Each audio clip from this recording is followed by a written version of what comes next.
Sir আমার প্রশ্ন, আজকে যারা এই দুটো কেসেই যার নাম আসছে তথ্য লোপাটের ব্যাপারে, আজকে কামদুনির কেসে দায়িত্বে ছিল, নামটা যাবে না, আজ যে বিরাজ্যকর কেসেও আছেন, আজকে তাদের শাস্তির কথা তো কিছু লেখা নেই বিলে। যে রেপ করেছে তার শাস্তির কথা বলছেন স্যার, কিন্তু যারা প্ররোচনা দিয়েছে, আমি সেদিন ছিলাম স্যার এই হাউসের মধ্যে, একমাত্র আমি যে সেদিনকে ছিলাম এবং আমার সাথে আরো দুজন সহযোগী ছিলেন।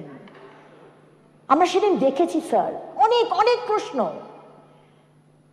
আচলের মতো একজন পুলিশ অফিসার থাকা সত্ত্বেও সন্ধ্যে 6টার পর কেন অভয়ার পোস্টমর্টম হলো স্যার, আমি সরকারের কাছে জানতে চাইবো। আমি তো আইনজীবী নয়, কিন্তু আমি এটুকু জানি যে সন্ধ্যে 6টার পর কোনো পোস্টমর্টম করা যায় না, তার সত্ত্বেও কেন করা হলো স্যার? আমি প্রশ্ন রাখতে চাই যে আজকে আমার অভয়ার, আমাদের অভয়ার, আমাদের বাড়ির মেয়ে, তার বডিকে কেন প্রিজার্ভ করা হলো না স্যার? আজকে তো আমরা জাস্টিস পেয়ে যেতাম, বিচার পেয়ে যেতাম। শোভন বাবু বলছেন না সিবিআই অফিসে কেন মিছিল করছেন না, সব তো তথ্য নষ্ট হয়ে গেছে, এত প্রশ্নই তো আসতো না যদি আজকে অভয়ার বডিকে প্রিজার্ভ করা হতো। কেন করা হলো না স্যার? একটা বেসিক প্রশ্ন। আজ যখন একটি মহিলার তার নিচে কোনো কাপড় নেই, ওপরের কাপড় ছেঁড়া, চোখ দিয়ে রক্ত বেরোচ্ছে, মুখ দিয়ে রক্ত, তার গোপনাঙ্গে ক্ষত বিক্ষত, তারপরেও বলছেন ইটস আ কেস অফ সাইকোসিস।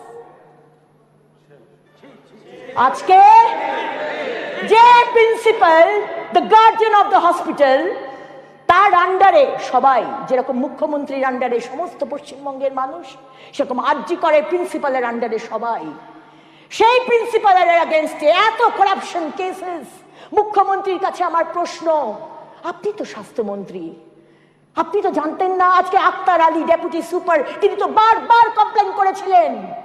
গতকাল তাকে অ্যারেস্ট করা হলো, আপনি কেন অ্যারেস্ট করেননি? আপনি কেন তাকে প্রোটেক্ট করেছেন? আপনি কেন তাকে ন্যাশনাল মেডিকেল কলেজের প্রিন্সিপাল করেছেন?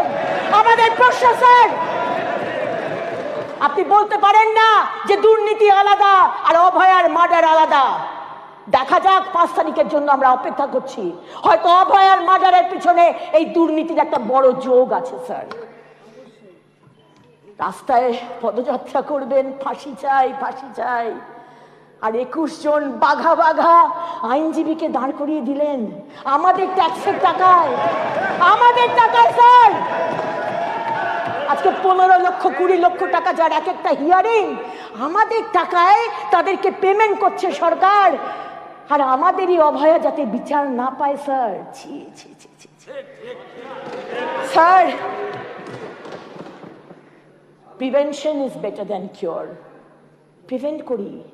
আজকে যে তহবিলের কোটি কোটি টাকা আসছে, সরকারকে জবাব দিতে হবে তো, শ্বেতপত্র বার করতে হবে তো, কত টাকা ব্যবহার হলো, কত টাকা ফেরত গেল। বারবার বাংলার মানুষকে বিভ্রান্ত করবেন, কেন্দ্রের চক্রান্ত চক্রান্ত, বঞ্চনা বঞ্চনা করলে তো হবে না স্যার।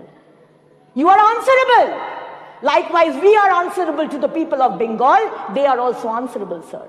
তাই প্রিভেনশন, তহবিলের টাকা থেকে যা যা করা দরকার সেটা করতে হবে। তারপরে স্যার, আজকে যারা রেপিস্ট, তাদের শাস্তি তো দিতেই হবে, কিন্তু শাস্তি দেবার জন্য এই লোকেরা যারা তথ্য লোপাট করছে, যারা না যাক স্যার, বলবো তো আমি এখানে, কারণ আজকে লাইভ যাচ্ছে। না না যাক স্যার, বলতে হবে, বলতে হবে স্যার, বলতে হবে, বাইরে বলা যায় সেটা বলতে হবে স্যার। আজকে এই নেতৃত্বে, আমাদের মুখ্যমন্ত্রীর নেতৃত্বে কেন কেন আজকে এখনো অব্দি সিবিআই বিচার দিতে পারলো না, তার তো প্রশ্ন আসছে। কারণ সমস্ত তথ্য লোপাট করে দেওয়া হয়েছে। আর স্যার, আমার এই বিলের মধ্যে দুটো অ্যামেন্ডমেন্ট স্যার। একটা হচ্ছে যারা ষড়যন্ত্রকারী তাদের শাস্তি পাওয়া দরকার, যারা 6টার পরে। আপনি অ্যামেন্ডমেন্ট দিয়েছেন? আমি বলছি স্যার, আমি দিয়ে দেবো, অ্যামেন্ডমেন্ট দিতে হবে, আমি দিয়ে দেবো স্যার। শুভেন্দু দিয়েছেন, শুভেন্দু অধিকারী দিয়েছেন, সেগুলো আমরা নেব। ঠিক আছে, আমি আমার বক্তব্য আমি রাখি স্যার, তারপর আপনার নেবার হলে আপনি নেবেন।